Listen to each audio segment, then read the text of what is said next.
Thank you very much, Susan, and thank all of you for being here to celebrate lives, to celebrate security, to celebrate commitment and love of others, many of whom we never knew and we don't know.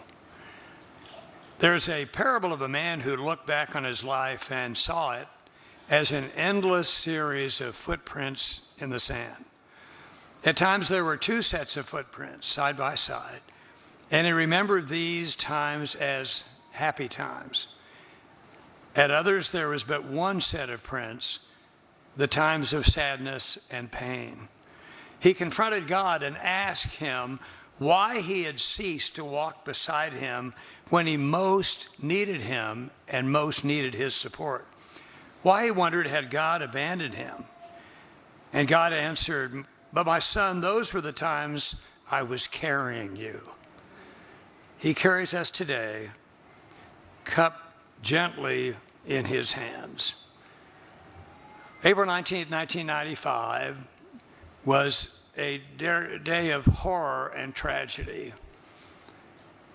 It was unbelievable for those of us who were here and there to comprehend that the devil himself walks the earth and murdered 168 of our neighbors and friends, wounded 700 of our neighbors and friends, caused damage or destruction to 320 buildings, marred the face, scratched the face, bloodied the face of the capital city of Oklahoma. It was incomprehensible that we could see and understand what was occurring.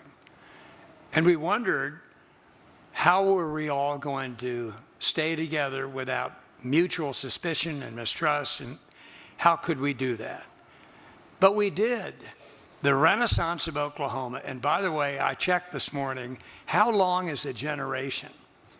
A generation is 25 to 30 years. And why is it a generation? Because you grow up, you get married, you have children, it's another generation.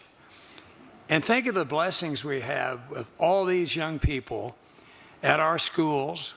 I was chairman of the Board of Regents of OU for a while, and it's really amazing to me that a significant minority of the students that are coming to OU are from Texas, of all places.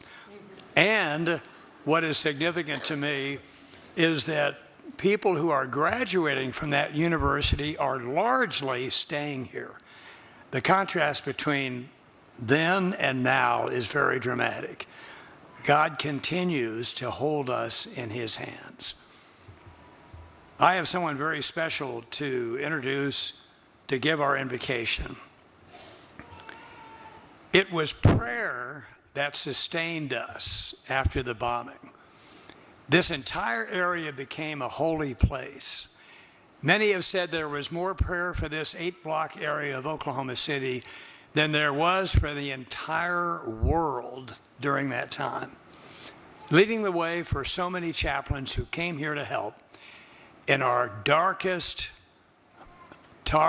hour was Oklahoma City Fire Department Chaplain Teddy Wilson, who is here to provide our invocation. His prayer lifts to heaven. Ladies and gentlemen,